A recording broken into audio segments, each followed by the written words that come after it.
This was the moment 17-year-old Macy Brown had been dreaming of for months. The Fenton, Missouri high school senior back to cheerleading after a combined heart and kidney transplant. But it wasn't Macy's first health challenge. I've grown up in the medical field my whole life. 24 hours after Macy was born, her parents learned she had hypoplastic left heart syndrome, a severe congenital heart defect appearing in 1 in 4,000 births, where the left side of the heart is underdeveloped. It is a little surreal at the time. You're just trying to wrap your head around what's really going on. Macy received her first transplant at 9 weeks old and went on to lead a relatively normal life.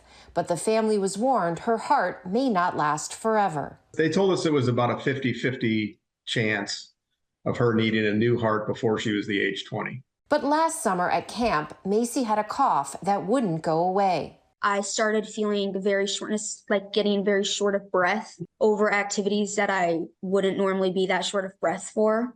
Doctors said Macy's transplanted heart was starting to fail, and this time her kidneys too. When you have heart failure and the heart is not doing a great job pumping blood, other organs tend to get affected. In October, Macy underwent a rare combined heart and kidney transplant at St. Louis Children's Hospital, the first pediatric surgery of its kind in Missouri. Macy, in the hospital for 54 days, returned home in time for Thanksgiving. I feel really good. I'm back to normal school, and I just cheered for the first time last week since everything happened. Macy and her family thankful for the gift of life given to her twice by the generosity of 2 donor families. And I'm very, very grateful and very thankful to the donor family for giving me my organs. Thank you is not even a big enough word. It's something that I think about every day. We owe them everything. Macy's back cheering, back in school, and she wants people to know she's not just surviving, she's thriving. And it's great to see that. But these congenital heart defects are actually relatively common. They are. So about 1% of births, about 40,000 babies per year. Some of them are picked up prenatally, some at birth, and sometimes even later in life as an adult. So many times you can have symptoms, as you saw in the piece, but sometimes it can be asymptomatic.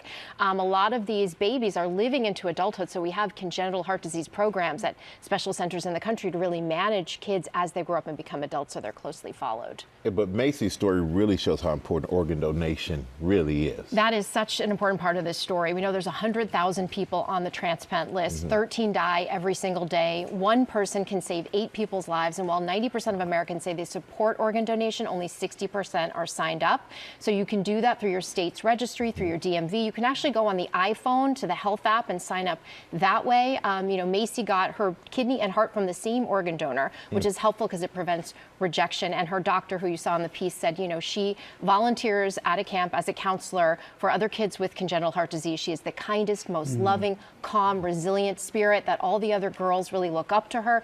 And one of the best things is that Macy's going to go on to nursing school to help other kids. And my favorite thing she told us is that she can't wait to play 2 truths and a lie when she goes to college. She has 3 kidneys, and she said no one will ever get it right. But that is my truth.